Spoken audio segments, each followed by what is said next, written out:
22 phone setting in advanced protection setting pay mo deuh mai on tur pakhat oma chu Bumtu mi bum hmang te laka in him Theih Nan in lo on nge don ni o thei hian chiar chin ula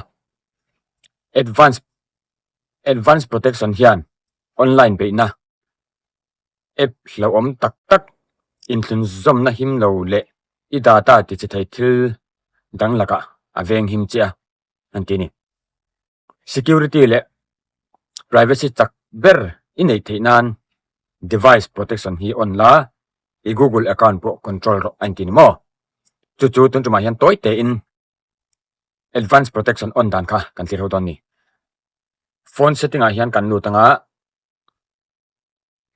phone setting a khan kan lu tanga chuan chian lo om ta Google ti kha in zongang alai hola nge om anoi lama nge om ti kha nang manin Google in zonga nang mani chan Google ti in amo ai a omanga ke ma chuan Google services ti in oma Google a kha in metanga chuan heta hian all services ti kha in met liang all services in an met zo chia ka ti hian in zong thlanga in thai chho zelanga advanced protection personal and device safety ti zona khan anhoya khan advanced protection mo hey advanced protection ti khalo oma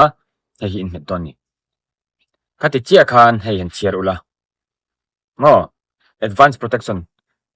protection help defend against online attack mo harmful apps insecure connection and other threats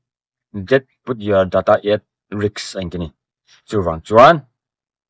device protection ti kha helai ain off ani ke po chuan anhoya hian account protection in tia mo safeguard your Google account ain tia hi kan on nge don ni o kan on nge ke pon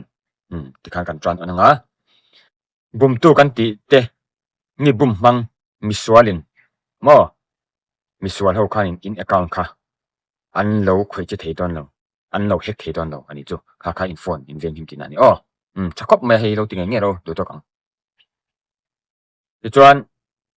cái video hi thain ti ni chuan min lo like sakula in thian tha te po